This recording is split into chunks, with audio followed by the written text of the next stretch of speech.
کرنے کے لیے چور کہا گیا، پتہ نہیں کون کون سے القابات سے نوازا گیا۔ ایک پوری کمپین کی گئی اور اس کے متبادل جو سوچ دی گئی، جو قیادت دی گئی، اس قیادت نے بھی 4 سال حکمرانی کی اور 4 سال میں وہ 5 کروڑ نوکریاں نظر نہیں آئیں، وہ بدلتا پاکستان نظر نہیں آیا۔ 4 سال بعد اگر اس ملک میں نظر آیا تو وہ شخص خود چل کے اس ادارے کے پاس گیا، خود گیا IMF کے پاس جس کا نام عمران خان ہے، جو کشکول 2016 میں اس بیماری سے اس ملک کو میاں نواز شریف نے اس IMF کی لعنت سے چھٹکارا دے دیا تھا، تو آگے چلنا چاہیے تھا۔ وہ اگر اجڑا اجڑا ملک تھا تو 4 سال میں اسے آگے جانا چاہیے تھا۔ اس کا کرنسی ریٹ دنیا کے سامنے بہتر ہونا چاہیے تھا، لیکن وہ پیچھے چلا گیا۔ اتنا پیچھے گیا اس نئے پاکستان جس کی ہوپ پہ آپ بھی اور بہت سے نوجوانوں نے ایک نیا خواب کی تکمیل دیکھنے کی کوشش کی، تو نتیجہ کیا نکلا؟ وہ ملک دیوالیہ پن کے قریب چلا گیا۔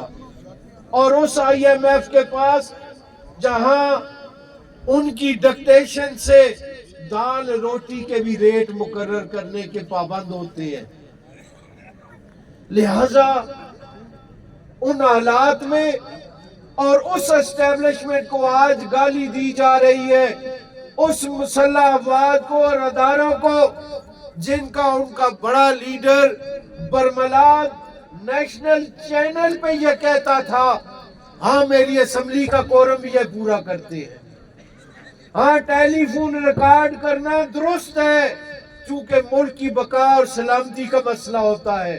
آج کہتے ہیں کیوں ہوتا ہے؟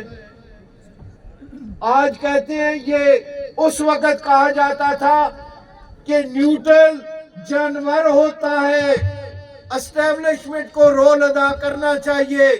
آج کہتے ہیں نہیں، نیوٹرل رہنا چاہیے۔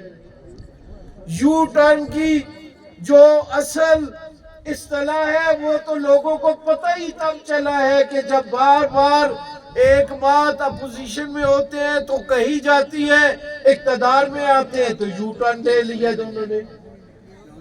وہ تمام باتیں، ہاں میں تسلیم کرتا ہوں کہ اس 4 سالہ دور میں اور اس پارٹی کے سیاسی تمام جتنی زندگی ہے اس میں ایک کام دیا گیا ہے۔ وہ کام کون سا ہے؟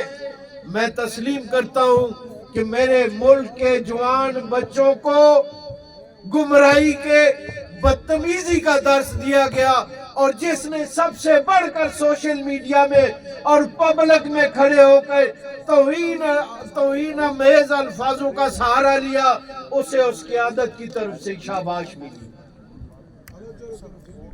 ایک کام یہ ہوا ہے، لہذا آج بالآخر اس ملک کی اسٹیبلشمنٹ اور اس ملک کے بزنس مین، اس ملک کے ایگریکلچرسٹ اور اس ملک کے حقیقی وارثوں نے سوچ سمجھ کے اس ملک کو دیوالیہ ہونے سے بچانے کے لیے، اسے کمزوری سے بچانے کے لیے، جس ملک میں شرح سود 22% ہو، تو انہوں نے دیکھا کہ اس ملک کا ان تمام بیماریوں کا، غربت کا، بے روزگاری کا، بدحالی کا، معیشت کی گرتی ہوئی حالات کا علاج کون ہے؟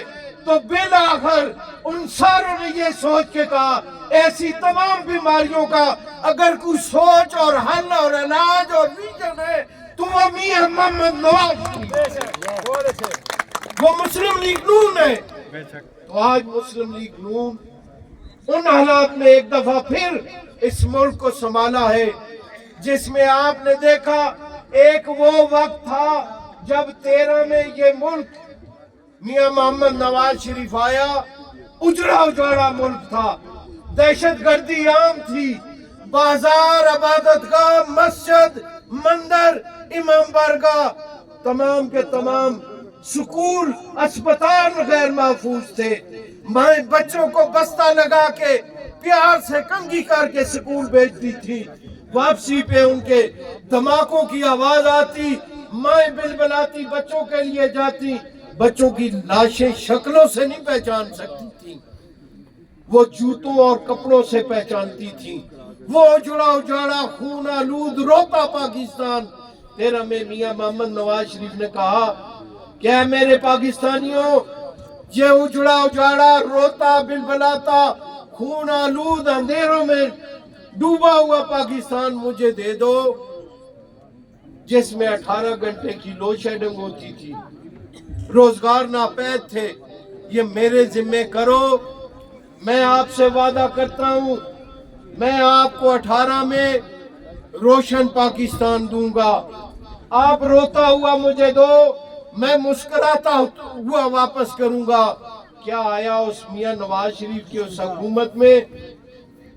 وہ اجڑا اجاڑا خون آلود دہشت گردی کی لعنت ختم ہوئی کہ نہیں ہوئی؟